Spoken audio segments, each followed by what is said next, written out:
آج تک امیر المومنین کی زبان سے ظاہری طور پہ دنیا چھوڑ کے جاتے ہوئے آخری جملہ عقل انسانی پہ چھایا ہوا ہے، فزتو برب الکعبہ، رب کعبہ کی قسم علی کامیاب ہو۔ مولا آپ ہجرت کے بستر پہ سو کے نبوت بچائی، اٹھ کے نہیں کہا کہ آج کامیاب ہو گیا۔ آپ نے خیبر کا دروازہ ہوا میں اٹھا، آپ نے نہیں کہا کہ میں کامیاب ہوں۔ آپ کو خندق میں کل ایمان کی سند ملی، آپ نے نہیں کہا کہ میں کامیاب ہوں۔ خم غدیر پہ آپ کی ولایت کا اعلان ہوا، آپ نے نہیں کہا کہ میں کامیاب ہو گیا۔ میرے مالک پوری زندگی میں یہ جملہ زبان سے نہیں نکلا، آج 19 رمضان کی صبح آپ کی زبان سے یہ جملہ کیوں نکلا کہ رب کعبہ کی قسم علی کامیاب ہو گیا؟ میرے سامنے اہل علم چہرے تشریف فرما ہے، 80 جنگوں میں میرے بادشاہ علی گئے، کسی میدان جنگ میں علی کو شہادت نہیں ملی۔ امیر المومنین نے مسلح کا انتخاب کیوں کیا؟ علی میدان جنگ میں شہید ہو جاتے تو قیامت تک کے لیے مورخ کہہ دیتا دین بچاتے ہوئے جیسے باقی شہید ہوئے تھے۔ علی کو بھی شہادت ملی، علی نے مسلح کا انتخاب کیا، امیر المومنین نے مسلح کو چنا۔ مسلح کس لیے چنا تھا؟ اگر بات آپ تک پہنچ گئی تو دلوں سے دعا لینا چاہتا ہوں۔ امیر المومنین کی نگاہیں حال کے آئینے میں مستقبل کے ہر ایک مورخ کو دیکھ رہی تھی۔ مولا جانتے تھے کہ کل کو دنیا میں کچھ ایسے لوگ بھی پیدا ہوں گے جو کہیں گے کہ علی اللہ ہے، جو کہیں گے علی خدا ہے۔ علی نے 19 رمضان کی صبح سر سجدے میں رکھا، سجدے میں سر رکھا تھا، قاتل نے علی کے سر پہ ضرب لگائی۔ علی نے فرمایا اب جب بھی میری شہادت پڑھی جائے گی ہر کوئی کہے گا علی سجدے میں تھا، علی سجدے میں تھا، علی سجدے میں تھا، علی سجدے میں تھا۔ میں نے سجدہ کر کے اسے بچا لیا، علی کامیاب ہو گیا۔ بسم اللہ۔ جس کا سجدہ توحید کو بچا لے،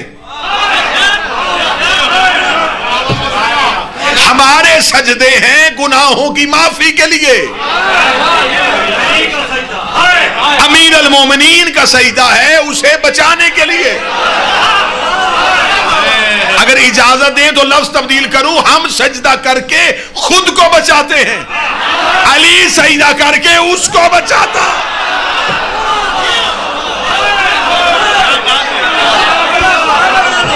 امیر المومنین کے سجدے میں توحید کی بقا، علی کی زبان سے یہ نکلنا چاہیے تھا فزتو برب الکعبہ، رب کعبہ کی قسم علی کامیاب ہو گیا۔ آج ٹیلی ویژن کی رمضان ٹرانسمیشن پہ بیٹھ کے اگر چند منافقین ہمارے کسی بزرگ عالم دین پہ اس بات پہ اصرار کرتے کہ آپ فلاں کو کیوں نہیں مانتے تو حضور بزرگوں کو زحمت کیوں دیتے ہیں؟ ہم حسین کے ماتمی حاضر ہیں، آپ ہم سے پوچھئے کہ ہم کیوں نہیں مانتے، پھر ہم آپ سے پوچھیں گے کہ آپ حضرت ابو ذر غفاری کے قاتل کو کیوں مانتے ہیں؟ محمد بن ابی بکر کا قاتل کون تھا؟ بی بی عائشہ کو زندہ گڑھے میں پھینکنے والا کون تھا؟ رسول کو کاغذ قلم سے انکار کرنے والا کون تھا؟ رسول کو تنہا چھوڑ کے جانے والا کون تھا؟ سیدہ کے دروازے پہ آگ لانے والا کون تھا؟ حسن کے جنازے پہ تیر برسانے والا کون تھا؟ یزید کی بیعت کرنے والا کون تھا؟ ہم غریب ہیں لیکن ہم سے یہ نہیں ہوتا، قاتل بھی رضی اللہ، مقتول بھی رضی اللہ۔ جو مدینے سے نکالے اسے بھی رضی اللہ کہا جائے۔ ہم امیر المومنین متوجہ صاحب، ہم ذکر امیر المومنین پہ کسی ذکر کو ترجیح دیتے ہی نہیں۔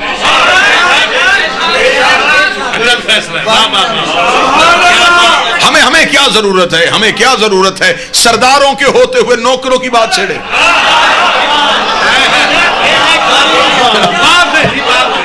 میرے اہل سنت بھائی تشریف فرما ہے، نفرتیں نہیں محبتیں پھیلانے کے لیے پیغام دے۔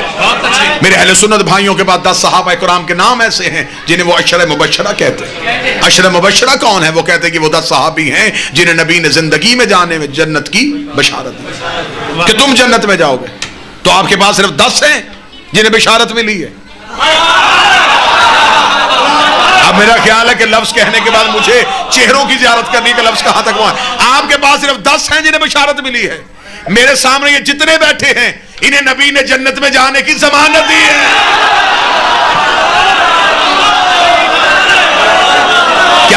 نہیں کہا جو حسین کو روئے یا رلائے یا رونے والی شکل بنائے اس پہ جنت واجب. بشارت والے اور ہیں، ضمانت والے اور. برادران ایمانی، اگر اللہ تک پہنچنا چاہتے ہو تو اللہ تک سوائے آل محمد کے کوئی نہیں پہنچا سکتا. ان کے علاوہ تو کسی نے اللہ کو دیکھا ہی نہیں. آدم دنیا میں آدم نے کہا اللہ ہے، لوگوں نے کہا دلیل، اس نے کہا گردش لیل و نہار. متوجہ مکمل ہے سرکار. میری یہاں پہلی حاضری ہے، ویسے زندگی کی پہلی مجلس نہیں. بسم اللہ سرکار.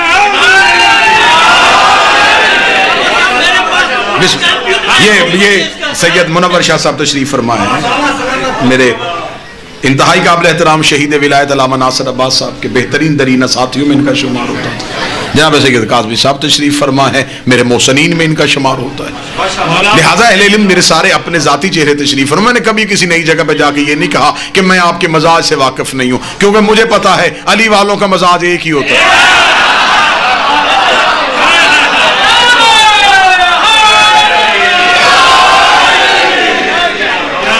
ان کے سوا مجھے کوئی ایسا دکھا جو ہمیں اللہ سے ملائے. حضرت آدم دنیا میں اللہ ہے، لوگوں نے کہا دلیل، کہنے کہ سورج کا نکلنا اور وقت پہ غروب ہونا، یہ ہوائوں کا چلنا، یہ دریا کا، یہ ساری دلیلیں ہیں کہ یہ سب کچھ میرا اللہ کر رہا ہے. یعنی کہ حضرت آدم نے بھی اللہ منوایا تو نشانیوں سے. میں ٹھیک ہے. حضرت نوح آئے، لوگوں سے کہا اللہ ہے، لوگوں نے کہا دلیل. جناب نوح نے کہا کہ تنور سے پانی نکلے گا، جو میری کشتی میں بیٹھے گا وہ بچے گا. یہ اس بات کی دلیل ہے کہ میرا اللہ ایسا ہے جو اتنے پانی میں میری کشتی کو تیرتا ہوا رکھے. نشانی سے اللہ منوایا. حضرت ابراہیم اللہ ہے، لوگوں نے کہا دلیل، فرمایا نار نمرود کا گلزار ہونا. حضرت موسیٰ نے کہا اللہ ہے، لوگوں نے کہا دلیل، فرمایا کوہ طور. حضرت عیسیٰ نے کہا اللہ ہے، لوگوں نے کہا دلیل، فرمایا ید بیضا. ہر ایک نبی نے دلیلوں سے بتایا کہ اللہ ہے. کوفے کے ممبر پہ علی بیٹھے دلیل فرمایا اللہ ہے. ایک یہودی کا دلیل فرمایا ہم.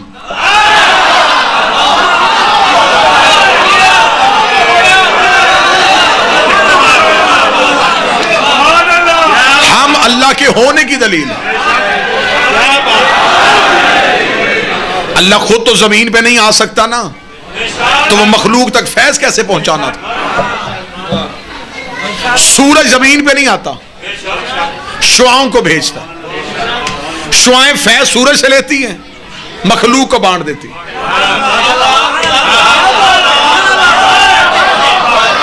شعائیں سورج نہیں، سورج کا اثر ہے. 14 اللہ نہیں،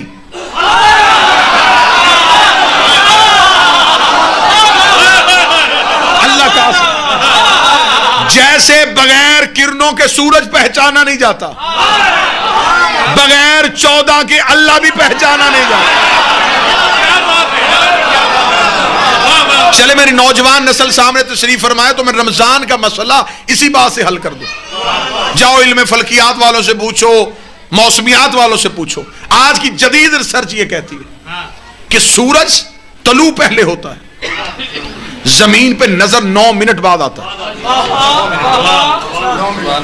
انہوں نے دلیل دی، انہوں نے کہا جو سورج کی پہلی شعاع سورج سے نکل کے زمین تک پہنچتی ہے تو زمین کے ٹائم کے مطابق اسے 9 منٹ کا دورانیہ چاہیے سورج سے نکل کے زمین تک پہنچنا. جب تک وہ ہمارے گولے پہ وہ لائٹ نہیں پہنچتی ہم یہ سمجھتے ہیں کہ سورج آیا ہی نہیں. شعاع بتاتی ہے کہ وہ آ گیا ہے. کوئی تو بندہ ہوگا.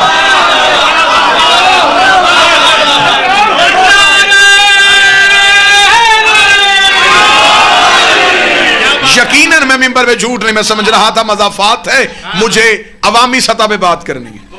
میرے ان 2 عزت والے سادات نے مجھے بتایا کہ اسے عمومی سطح نہ سمجھیے گا.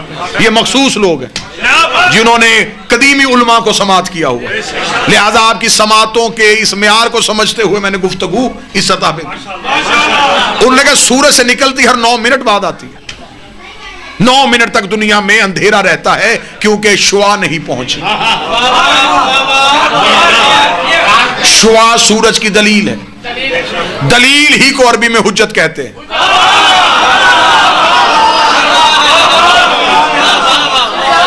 اور وہی علم فلکیات والے کہتے ہیں کہ سورج غروب پہلے ہو جاتا ہے، نظر 9 منٹ تک آتا ہے، اس وجہ سے کہ وہ جو شعاع زمین پہ ہوتی ہیں ان شعاؤں کو واپس سورج تک پہنچنے کے لیے 9 منٹ کا ٹائم چاہیے۔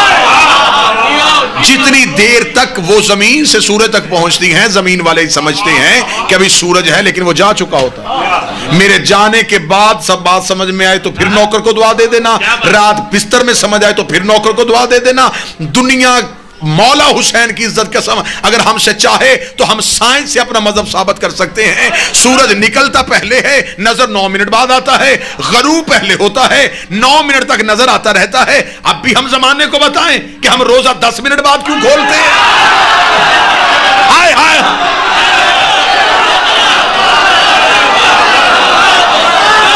ہمارے سحر اور افطار کا تعلق شعاؤں سے نہیں،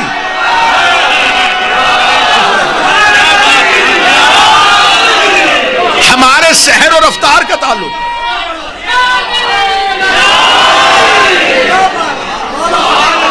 ہمارے سحر اور افطار کا تعلق شعاؤں سے نہیں، سورج سے۔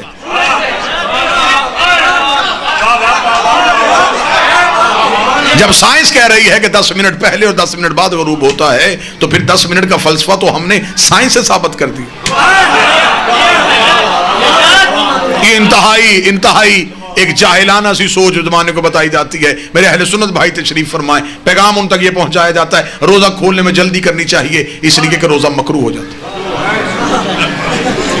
یہ جو بالکل روزے کے افطار کا وقت ہوتا ہے نا، اللہ یہ وقت آپ کو کسی بس سٹاپ پہ دکھائے تو وہ منظر بڑا دیدنی ہوتا ہے کہ لوگوں کے ہاتھوں میں یوں کھجور ہاتھ میں ہوتی ہے بالکل کہ فوراً جلدی سے کرتے۔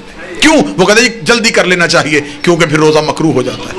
اچھا میرے سامنے آپ باخبر چہرے تشریف فرمائیں، اکثر ایسا ہوتا ہے کہ ایک روزہ دار جو ہے وہ صبح اٹھنے میں تھوڑا دیر سے اٹھا، کھانے پینے کا وقت گزر گیا تھا، بالکل سحر کا وقت تمام ہونے والا تھا، اس نے نیت کر لی اور روزہ رکھ لیا۔ ایسا ہے؟ مذہب اسلام کا کوئی مفتی ایسا نہیں جو یہ کہے کہ اس کا روزہ نہیں ہوا، وہ کہتے ہو گیا۔ اسے ہماری زبان میں جو ہمارا علاقہ ہے اس کی تہذیب کے مطابق اس کو ایک لفظ کہا جاتا ہے 8 پیرا روزہ۔ اب پتہ نہیں آپ کے ہاں کون سا لفظ بولا جاتا ہے، ہمارے ہاں کہا جاتا ہے 8 پیرا روزہ جو بغیر کھائے پیے رکھا جائے، بلکہ مولوی کہتے ہیں مسجدوں والے کہ اس کی زیادہ فضیلت ہے کیونکہ یہ بغیر کھائے پیے رکھا۔ اچھا بغیر کھائے پیے رکھا ہو گیا، جو روزہ بغیر کھائے پیے رکھا جا سکتا ہے بغیر کھائے پیے کھولا کیوں نہیں جا سکتا؟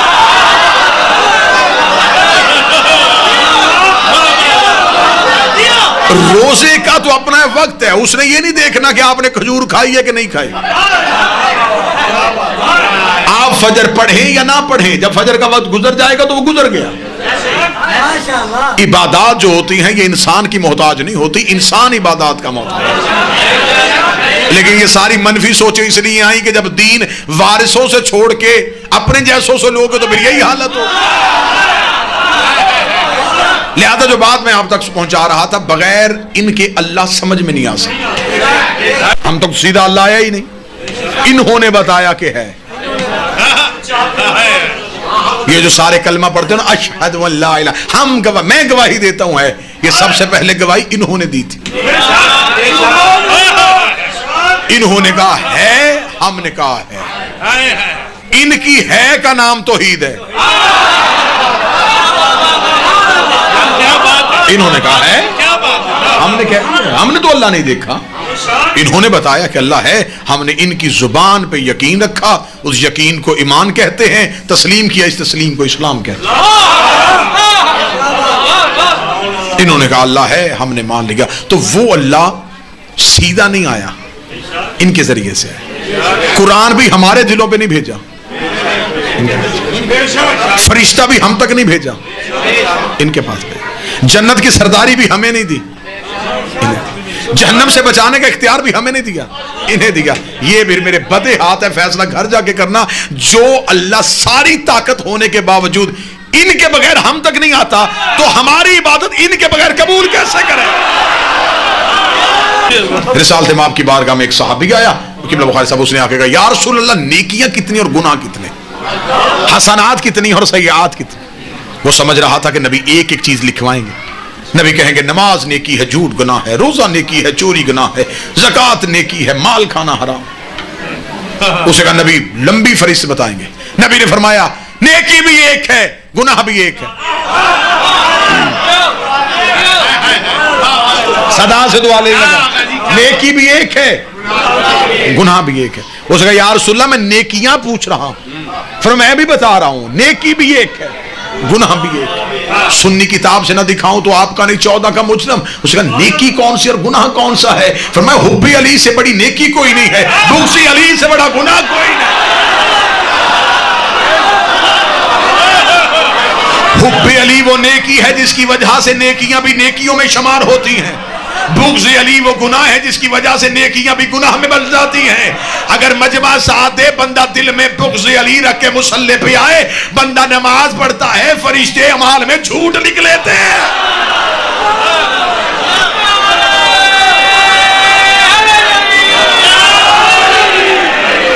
اس نے نماز پڑھی تھی، ذاکر صاحب پڑھ کے نہیں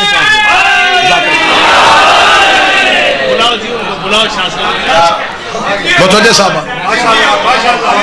حب علی نیکی بغض علی گناہ۔ چلے میں اپنے زمیندار طبقے کے لیے بات کو آسان کر دیتا ہوں کہ بندہ بعد میں سوال کریں گے جی یہ دیکھیں جی انہوں نے کہا کہ علی سے بغض ہوگا تو اللہ نماز کو بھی جھوٹ لکھے گا، یہ کیسے ہو سکتا ہے؟ ابھی ثابت کرتا ہوں۔ کسی برتن میں نجاست کا ایک قطرہ ڈال دو، اس کے بعد پاک چیزیں بھی ڈال دی جاؤ، نجس ہو جائے۔ بغض علی ہے نجاست، دل میں بغض علی رکھ کے بندہ قرآن بھی پڑھتا رہے، قرآن بھی فائدہ نہیں دے۔ مصلی پہ کیا پڑھنا ہے؟ قرآن ہی پڑھنا ہے نا، تو قرآن تو علی کے بغیر فائدہ دیتا ہی نہیں۔